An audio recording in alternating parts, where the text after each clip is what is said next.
1คือภิกษุสามเณร2คือพระราชา3คือไฟ4งูพิษ4อย่างนี้อย่าประมาทครับอย่าประมาทดังนั้นเนี่ยพระสารีบุตรเนี่ยน้อง6คนสำเร็จอรหันต์ทั้งหมดเหลืออีกคนเดียวแต่แม่พระสารีบุตรพ่อทำไมไม่กล่าวถึงเพราะพ่อเสียไปก่อนฉะนั้นพระสารีบุตรแม่ท่านนี่จึงเป็นแม่เขาเรียกวัยรุ่นศัพท์วัยรุ่นก็ว่าแม่เลี้ยงเดี่ยวแต่ต่อมาเกิดไม่ทันแล้วแต่เขาว่า เสร็จแล้วเนี่ยน้องชายบวชสำเร็จอรหันต์ทั้งหมดเหลือคนเดียวคือแม่ท่านกลับมาเย็นอย่างนี้ครับโยมแม่ดีใจนึกว่าลูกจะมาเอาทรัพย์สมบัติแต่ความจริงหาใช่ท่านถ่ายเป็นเลือดครับพอตกกลางคืนมาเนี่ยตามพระไตรปิฎกก็ว่าตรงนี้นะแต่มีคนขัดแย้งอาตมาว่าถ้าท่านเกิดตรงนี้เผาตรงนี้ไม่น่าจะเผาบ้านแล้วก็สร้างสถูปตรงนี้ก็ขยับมาหน่อยหนึ่งก็ได้ ขยับมาหน่อยหนึ่งก็ได้เขามัดเดียวกันว่าคะเขาก็ว่างั้นนะแต่ว่าในพระไตรปิฎกคือนาลกะคามก็คือบ้านของนาลกะเนี่ยดังนั้นเนี่ยพอกลางคืนมาเนี่ยท่านก็ถ่ายเป็นเลือดพระอินทร์พระพรหมท้าวสักกะลงมาเทกระโถนอุจจาระปัสสาวะของท่านแม่เห็นไฟที่ห้องของลูกชายเพราะว่าพวกนั้นมันติดไฟฮิตาชิแบบไฟหมดอะไรเขาเนี่ยรัศมีเขาเนี่ยมันแสงสว่างก็มาถามลูกว่าทำไมห้องลูกมีแสงไฟก็ว่าพระอินทร์พระพรหมลงมาไม่ใช่ แม่นี่เพราะมันไม่มีโซลาร์เซลล์ก็ถามลูกก็บอกว่านี่เป็นท้าวสักกะพระอินทร์พระพรหมที่มาเทกระโถนอุจจาระปัสสาวะเพราะว่าท่านถ่ายเป็นเลือดนะครับก็เลยทำให้แม่นี่โอ้โหขนแขนสแตนด์อัพ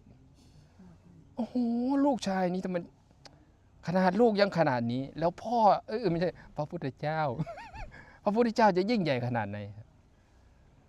แม่มีความปีติยินดีลูกชายเห็นเข้าอัดธรรมะเข้าไปแม่สำเร็จโสดาบันตอบแทนบุญคุณพระพุทธเจ้าบอกว่าใคร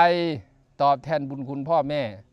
เอาพ่อแม่มาวางไว้บนบาททั้งสองข้างให้ท่านขี้ท่านเยี่ยวท่านทำ100 ปีก็ไม่สามารถที่จะตอบแทนบุญคุณได้แต่บุคคลใดให้พ่อแม่ถึงพระรัตนตรัยพระพุทธพระธรรมพระสงฆ์ก็คือการตอบแทนที่สมบูรณ์ฉะนั้นชายไทยต้องบวชอาตมาเขาไล่บวช มันต่างกันโยมชีวิตเสร็จแล้วเนี่ยพอท่านก็แสดงธรรมให้แม่ฟังแม่สำเร็จโสดาบันแม่ต่อว่าลูกว่าทำไมแม่ไม่ฟังไม่แสดงธรรมให้แม่ฟังแต่ก่อนลูกก็บอกว่าก็แม่ไม่ฟังเองครับฉะนั้นเป็นการตอบแทนที่สมบูรณ์ทรัพย์180 ล้านนะครับ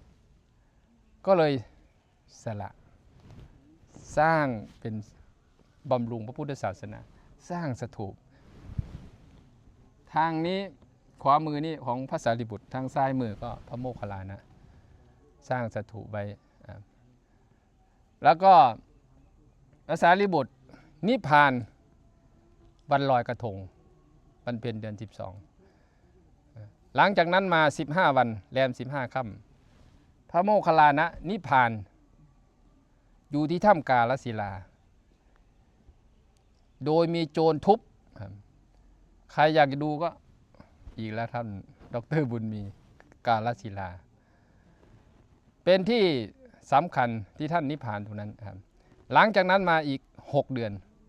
พระพุทธเจ้าเสด็จดับขันธปรินิพพานฉะนั้นในบริเวณนี้ก็เกิดเป็นวัดที่สมบูรณ์ขึ้นมาสมัยพระเจ้าโศกมหาราชก็มาดูแล